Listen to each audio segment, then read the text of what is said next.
Through the नाडियो paper, my name is T. और आज हम लोग बात करेंगे यूपी के दंगल के बारे में। तो यूपी के चुनावों में मेन प्लेयर है मुलायम सिंह यादव और मायावती। तो सबसे पहले बात करते हैं मुलायम सिंह यादव की, जो 1989 में पहली बार यूपी के मुख्यमंत्री बने। तो अप्रैल 1991 में अयोध्या राम मंदिर इश्यू के बाद उनकी सरकार गिर गई और फिर 1992 में उन्होंने समाजवादी पार्टी का गठन किया। इसके बाद मुलायम सिंह यादव ने काशीराम की बीएसपी का सपोर्ट लेके फिर यूपी में सरकार बनाई और 1993 में मुलायम सिंह यादव फिर यूपी के मुख्यमंत्री बने। पर 6 महीने बाद ही उनकी सरकार गिर गई क्योंकि बीएसपी ने अपना समर्थन वापस ले लिया। तो बात करते हैं मायावती की। 1984 में मायावती को चुनावों में लाए काशीराम जी। तो 1989 में मायावती जी ने पहला चुनाव लड़ा और उस टाइम बीएसपी को बस 13 सीट ही मिली। पर फिर 1993 में बीएसपी और एसपी ने मिलकर सरकार बनाई। तो 1993 में जब एसपी की सरकार बनी तो इस टाइम कांशीराम बहुत ही बीमार चल रहे थे और वो चाहते थे कि मायावती यूपी की सीएम बने, इसलिए उन्होंने बीजेपी का सपोर्ट लेकर सरकार बनाने की सोची और फिर समाजवादी पार्टी से अपना समर्थन वापस ले लिया। समर्थन वापस ले जाने से मुलायम सिंह इतने खफा हो गए कि इसकी वजह से हुआ गेस्ट हाउस कांड, जिसमें समाजवादी पार्टी के कार्यकर्ता मायावती को जान से मारने के लिए गेस्ट हाउस में पहुंच गए थे और मायावती ने मुलायम सिंह यादव पर जानलेवा हमला करने का केस भी दर्ज करवाया और शायद इसीलिए ये दोनों इस जन्म में कभी भी कोलैबोरेशन नहीं करेंगे।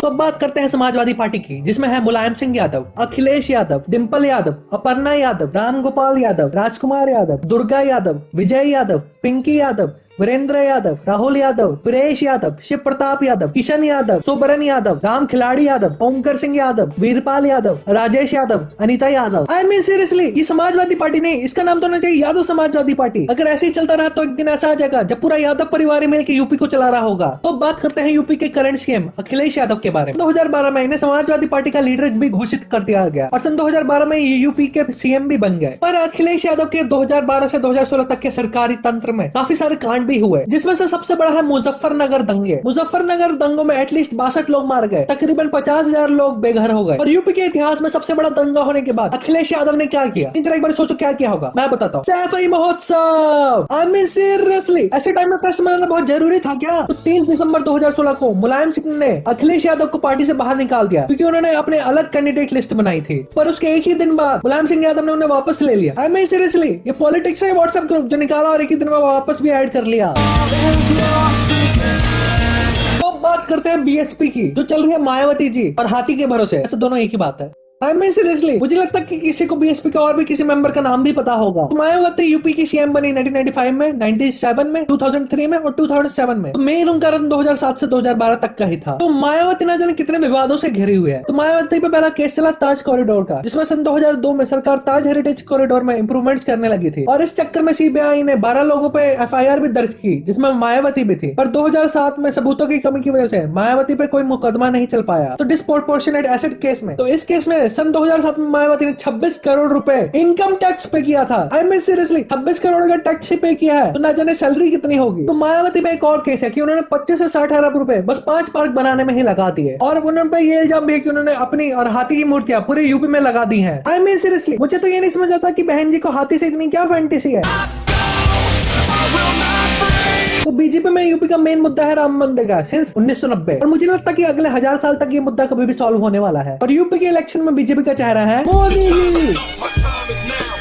आई मीन सीरियसली, क्या पूरी बीजेपी बस एक ही बंदे के भरोसे चल रही है क्या? क्या पूरे बीजेपी में कोई और चेहरा बचा ही नहीं है क्या दिखाने के लिए? और इस बार यूपी के इलेक्शन में बीजेपी का मेन मुद्दा है कि वो यूपी को गुंडों से बचाना चाहते हैं और यूपी को गुंडा मुक्त बनाना चाहते हैं। आई मीन सीरियसली, अगर तुमने यूपी में से सारे गुंडे हटा दिए तो यूपी में तो बस 10% पॉपुलेशन बचेगी यार। फिर बीजेपी ने सोचा कि भला हम यूपी को गुंडा मुक्त कैसे बनाए बिना पॉपुलेशन घटाए। तो किसी ने जवाब दिया, चलो गुंडों को ही नेता बना देते हैं। आई मीन सीरियसली, दैट्स ब्रिलियंट यार।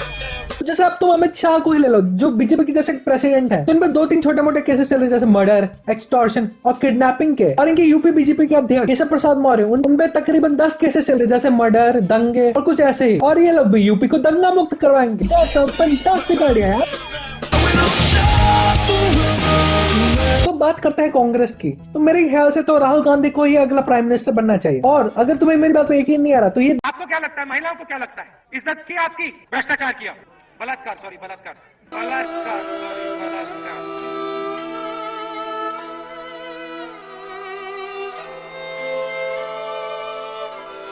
ये बहन जो सारे मिलके हमको पागल बना रहे, मादर चोर के बच्चे। गुजरात को किसी ने खड़ा किया है, गुजरात को दूध दिया है, तो इस तरफ देखिए इन महिलाओं ने दिया है, गुजरात की महिलाओं ने दिया है।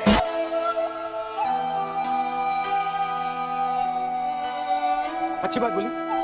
आपको अच्छी लगी तो ऐसे थोड़ा मार दीजिए माता, थोड़ा सा मार दीजिए, एक बार मार दीजिए। बेटी जो क्यों कष्ट हो रहा है आपको? अगर अच्छी लगी मार दीजिए।